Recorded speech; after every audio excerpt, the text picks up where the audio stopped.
Ode to a Nightingale by Keats. My heart aches, and a drowsy numbness pains my sense, as though of hemlock I had drunk, or emptied some dull opiate to the drains. 1 minute passed, and lithe words had sunk.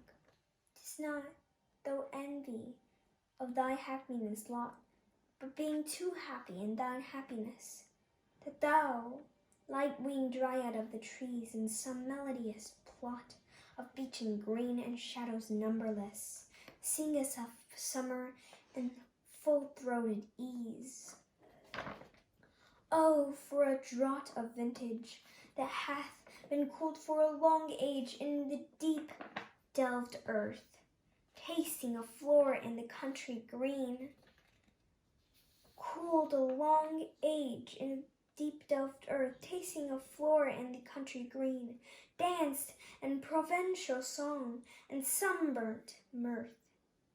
Oh, for a beaker full of the warm south, full of the true, the blushful hippocrene, with budded bubbles winking at the brim and purple-stained mouth, that I might drink and leave the world unseen, and with thee fade away into the forest dim.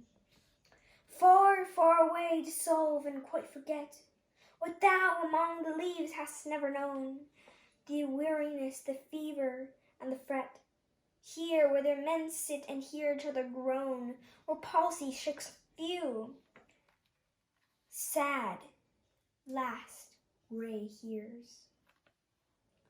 Where youth grows pale and spectre, thin and dies, where but to think is to be full of sorrow, and leaden eyes despair, where beauty cannot keep her lustrous eyes, or new love pine at them beyond tomorrow.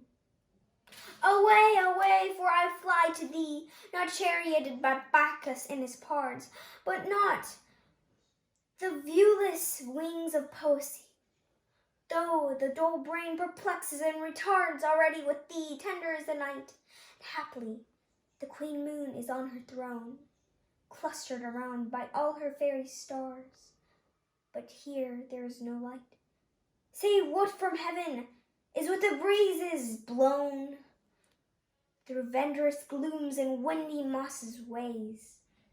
I cannot see what flowers are at my feet, nor what soft incense hangs upon the boughs, but in embalmed darkness guess each sweet wherewith the seasonal month endows, the grass, the thicket, and the fruit tree wild, white hawthorn, and the pastoral eglantine, fast fading violets covered up in leaves, and mid-May's eldest child, the coming musk rose, full of dewy wine, the murmurous haunt of flies on summer eyes. Darling, I listen, and for many time I have been in love with easeful death, called him soft names in many a muse rhyme, to take into the air my quiet breath, now more than ever seems it rich dye. To seize upon the midnight with no pain, while thou art pouring forth thy soul abroad in such an estay. Still wouldst thou sing, and I have ears in vain, to thy high requiem become sod. Thou wast not born for death, immortal bird, nor hungry generations tread down thee. The voices I hear this passing night was heard in ancient days by emperor and clown, perhaps the self-same song that found a path through the sad heart of Ruth, when, sick for home, she stood in tears amid the alien corn, the same that oft times hath turned magic casements opening on the foam of perilous seas and fairy lands forlorn. Forlorn, the very world is like a bell to toll me back from thee to my soul self. Adieu, the fancy cannot cannot cheat so well as she is fain to do, deceiving elf. Adieu, adieu! The plaintive anthem fades past the near meadows over the still stream. Up the hillside, and now 'tis buried deep in the next valley glades.